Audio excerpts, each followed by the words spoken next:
तो निश्चित रूप से परेशानी है। लेकिन अगर जहाँ प्रश्न उठता है मोहब्बत का, तो मोहब्बत ना जाति देखती है ना धर्म देखती है। और मैंने जो मोहब्बत किया था उस मोहब्बत की तुलना आफ्ताब से या और शाहरुख से करके ये मोहब्बत का अपमान हो। आफ्ताब और श्रद्धा, इसको प्रेम के दायरे में रखना या इसका प्रेम नाम देना किसी भी दृष्टिकोण से उचित नहीं है। प्रेम को कलंकित करने के बराबर है। सबसे बड़ा धर्म इंसानियत होता है और उसी धर्म का उसने नाश किया है। इसलिए निश्चित रूप से आफ्ताब हों या आपको शाहरुख हों, इस तरह के लोगों को जिंदा रहने का कोई अधिकार नहीं है। इन लोगों को फांसी पर लटका देना चाहिए। बिल्कुल गलत है और मैं आफ्ताब को एक जानवर से भी बदतर समझता हूँ। नमस्कार, आप न्यूज़ फाउंडेशन देख रहे हैं। मैं हूँ आपके साथ वंदना। इस समय श्रद्धा और आफ्ताब काफ़ी सुर्खियों में हैं। जिस तरह से घटना घटी दिल्ली में, उसके बाद से तमाम देशों में जो है ये चर्चाएं हो रही है। साथ ही साथ यह भी कहा जा रहा है कि क्या आजकल जो युवा इंटरकास्ट शादी कर रहे हैं वो कितना हद तक सही है। हालांकि इस विषय पर हमारे साथ एक ऐसे शख्सियत बात करने वाले हैं जो कि परिचय के मोहताज नहीं है, आप सब लोग जानते हैं। और उन्होंने भी अपने ज़माने में इंटरकास्ट शादी किया था, उन्हीं से जानते हैं। गुरु रहमान सर, स्वागत है आपका न्यूज़ फाउंडेशन। बहुत बहुत धन्यवाद, बहुत बहुत धन्यवाद। सर, एक सवाल है कि जिस तरह से पहले झारखंड में घटना हुई, शाहरुख और एक अंकिता थे, अब दिल्ली में एक घटना घटी है श्रद्धा और आफ्ताब का, तो कैसे उसको देख रहे हैं आप? देखिए, ये जैसे शाहरुख हो, अंकिता हो या आपको आफ्ताब और श्रद्धा, इसको प्रेम के दायरे में रखना या इसका प्रेम नाम देना किसी भी दृष्टिकोण से उचित नहीं है। प्रेम को कलंकित करने के बराबर है। ये बिल्कुल गलत है और मैं आफ्ताब को एक जानवर से भी बदतर समझता हूँ। और उस तरह के व्यक्ति के पर डिस्कशन से अधिक ज़्यादा ज़रूरत है कि उसको बिना लेट किए हुए उसको अविलंब फांसी पर लटकाना चाहिए, क्योंकि उसको मानवता को उसने शर्मसार किया है, इंसानियत को शर्मसार किया है। और मुझे लगता है कि सबसे बड़ा धर्म इंसानियत होता है और उसी धर्म का उसने नाश किया है। इसलिए निश्चित रूप से आफ्ताब हों या आपको शाहरुख हों, इस तरह के लोगों को जिंदा रहने का कोई अधिकार नहीं है। इन लोगों को फांसी पर लटका देना चाहिए, माननीय सर्वोच्च न्यायालय से, माननीय आपको उच्च न्यायालय से, और साथ साथ सब माननीय प्रधानमंत्री से और माननीय गृह मंत्री से भी मैं अनुरोध करूंगा कि इस तरह के व्यक्ति को, जो कि जल्लाद हैं, इंसान तो हो ही नहीं सकते, इन्हें अविलंब फांसी पर लटकाएं ताकि फिर कोई दूसरी श्रद्धा और अंकिता इस तरह के हैवानों का हैवानियत का शिकार न बने। एक सवाल हमने पहले ही शुरू में ही किया था कि आपने भी उस समय में इंटरकास्ट शादी किया था। उस दौरान बहुत कम लोग थे जो कि गैर मुस्लिम से शादी करते थे। उस वक्त आपके साथ क्या परेशानियां रही होंगी और अब क्या परेशानी होती? देखिए, परेशानी तो इंटर रिलीजन मैरिज में है, निश्चित रूप से है। जैसे हम पर गोलियां चली, 3 बार गोलियां चली, बहुत मारपीट किया गया, हमको घर संपत्ति से वंचित कर दिया गया। हमारे घर वालों का दबाव रहा कि बीवी को मुसलमान बनाओ तो सारी संपत्ति देंगे। हमारे ससुराल वालों का दबाव रहा कि पत्नी पर कि तुम डोम से शादी कर लेती, मुस्लिम से शादी क्यों की। तो परेशानी तो आज भी है। और आज भी जब हमारे पास एक बेटी है अदम्य अदिति और बेटा विज्ञान अर्जित है, तो उस परिस्थिति में लोग कहते हैं कि ये तो इस्लाम के विरुद्ध है और ऐसी परिस्थिति में हमारे बच्चों को हरामी की संज्ञा दी जाती है। तो निश्चित रूप से परेशानी है। लेकिन अगर जहाँ प्रश्न उठता है मोहब्बत का, तो मोहब्बत ना जाति देखती है ना धर्म देखती है। और मैंने जो मोहब्बत किया था उस मोहब्बत की तुलना आफ्ताब से या और शाहरुख से करके ये मोहब्बत का अपमान होगा, क्योंकि मोहब्बत का अर्थ ही होता है फना होना। और मैं फना हुआ, मेरी पत्नी फना हुई, और तमाम परेशानियों को झेलते हुए भी हम लोग अडिग हैं। मेरी पत्नी हिंदू है, मेरी बेटी हिंदू है, मेरा बेटा हिंदू है, मैं मुसलमान हूँ। इसके बावजूद तमाम तरह की उलझने और अटकल परेशानियों के बावजूद भी मैं बेहद खुश हूँ, क्योंकि मैंने मोहब्बत को शर्मिंदा नहीं किया और न ही मेरी पत्नी ने शर्मिंदा किया। आज मेरी पत्नी हर वो काम करती है जो करना चाहिए, यहाँ तक कि मेरी बेटी और बेटा बाप के धर्म से अलग हैं। यह एक बिल्कुल ही नया और अजूबा इतिहास है कि जो आज तक आपने नहीं सुना होगा। यानी कि आज भी आपको परेशानियों का सामना करना पड़ता है? हाँ बिल्कुल, समाज के परेशानियों का सामना करना पड़ता है, लेकिन मुझे कुछ फ़र्क नहीं पड़ता है, क्योंकि मुझे मेरी मोहब्बत मिल गई और मैं मोहब्बत को खुदा मानता हूँ और जो मुझे प्राप्त हो गया, इसलिए मैं बहुत खुश हूँ।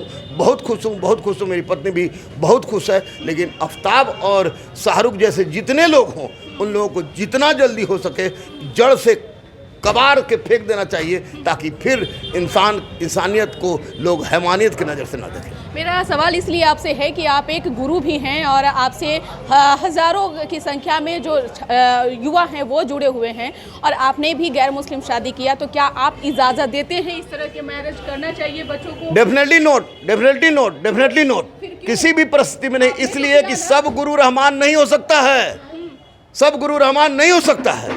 मैं दावे के साथ कह रहा हूँ, मैं स्पष्ट रूप से कहता हूँ कि हिंदू बच्चियाँ जाति तोड़ दें, धर्म मत तोड़ें।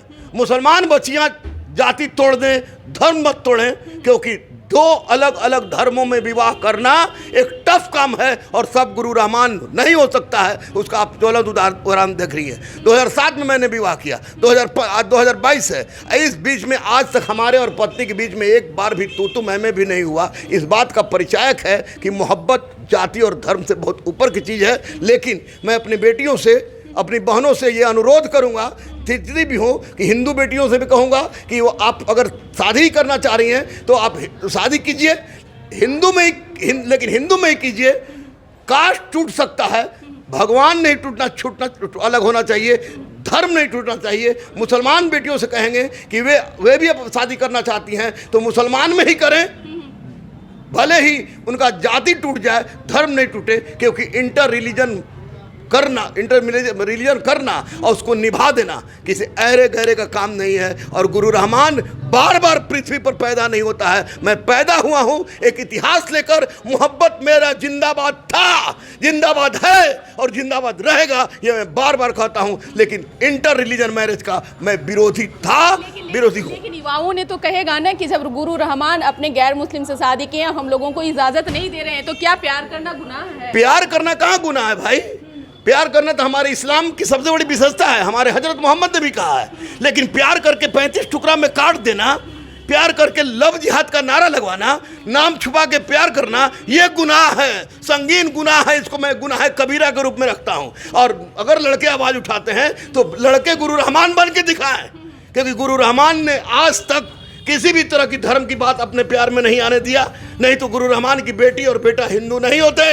आपकी शादी के कितने साल हुए? मेरे शादी के 15 साल हो गए। झक्कास जिंदगी है, मस्त जिंदगी है। मैं अपनी पत्नी के पास भले रहूं या ना रहूं, लेकिन अगर एक बार आवाज़ नहीं सुनता हूं तो पागल हो जाता हूं। यही मेरी मोहब्बत है, और ये मोहब्बत करने का दम सब में नहीं हो सकता है मेरी बहन। क्या 15 सालों में, माफ कीजिएगा, 15 सालों में कभी नोकझोंक हुई या नहीं? अरे पत्नी या पति में नोक झोंक नहीं होगा तो फिर पति पत्नी कहलाए कैसे? लेकिन नोक झोंक प्यार वाला, जो तुमको हो पसंद वही बात करेंगे, तुम दिन को अगर रात को हो रात कहेंगे वाली प्यार है, तो फिर क्या दिक्कत? कोई फर्क नहीं। एक सवाल है कि बीजेपी के फायर ब्रांड नेता गिरिराज सिंह हैं, उन्होंने कहा कि कुछ गैंग के तहत जो है यह काम किया जा रहा है कि हिंदू लड़कियों से पहले प्यार करो फिर शादी करो और इस तरह का परिणाम दो। देखिए, गिरिराज सिंह को मैं नहीं जानता। गिरिराज सिंह को मैं उनके क्या उन्होंने कहा है, मैं गिरिराज सिंह को जानना हूँ, माननीय है, उनके क्या उन्होंने कहा है मैं नहीं जानता। लेकिन एक बात आपको बता दूं कि कुरान के 6665 आयत में कहीं भी इस तरह की बात का जिक्र नहीं है कि किसी को बहला के फुसला के या लव जिहाद जैसा, तो ये तो बिल्कुल आधुनिक भाषा है, ऐसी बात नहीं है। अगर गैंग चल रहा है तो यह निश्चित रूप से आपको क्या नाम है इसका, ओवैसी जैसे व्यक्ति के मानसिकता का उपज हो सकता है, इस्लाम का उपज नहीं हो सकता है। क्योंकि इस्लाम मोहब्बत पर विश्वास करता है और मोहब्बत में लव जिहाद का कोई जगह नहीं है, मोहब्बत में आपको इस तरह का गैंग का कोई जगह नहीं है। इसके बावजूद भी माननीय सांसद हमारे गिरिराज सर अगर ऐसा बात कह रहे हैं और वास्तव में अगर इस तरह की बात है तो इस गैंग को चुन चुन के फांसी पर लटकाना चाहिए, ताकि हमारी संस्कृति, हमारी इंसानियत और मानवता कलंकित नहीं हो, क्योंकि इंसानियत और मानवता से बड़ा कोई धर्म होता ही नहीं। सवाल है कि आजकल जिस तरह से बच्चों के पाठ्यक्रम में सब सब्जेक्ट को शामिल किया गया है, तो क्या लगता है कि एक सब्जेक्ट इसके माध्यम से भी लोगों को बताया जाए और समझाया जाए,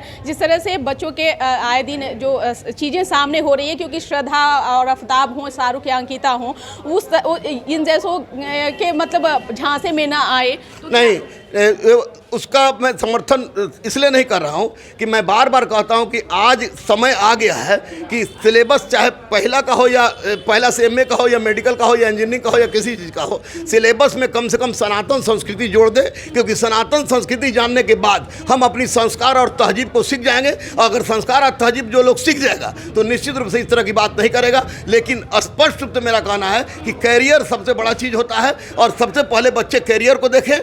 नौकरी लग जाती है तो अपने ही धर्म में किसी भी जाति से शादी कर ले, उससे मुझे कोई दिक्कत नहीं है। लेकिन कैरियर पहले, और सिलेबस में ये जोड़ के बताया जाए कि उससे शादी करो उससे शादी मत करो, ये तो गलत चीज़ होगा। लेकिन सिलेबस में सनातन जुड़ जाए ताकि हम अपने संस्कार को जो खो रहे हैं वो बच जाए। बहुत बहुत शुक्रिया बात करने के लिए न्यूज़ 4 नेशन से। तो आप सुन रहे थे क्या कुछ करना था गुरु रहमान का। साफ साफ इन्होंने युवाओं को संदेश देते हुए कहा है कि आप अपने पहले करियर को बनाएं, फिर अपने धर्म में ही शादी करें, गैर मुस्लिम से शादी बिल्कुल ना करें। देखने वाली बात होगी कि गुरु रहमान सर की बात जो है तमाम युवा सुनते हैं और अमल भी करते हैं, तो क्या एक अलग समाज में बदलाव देखने को मिलेगा। इस कर बस इतना ही। बने रहिए न्यूज़ 4 नेशन के साथ। अब तक हमारे चैनल को सब्सक्राइब नहीं किए हैं तो कर लीजिए। धन्यवाद।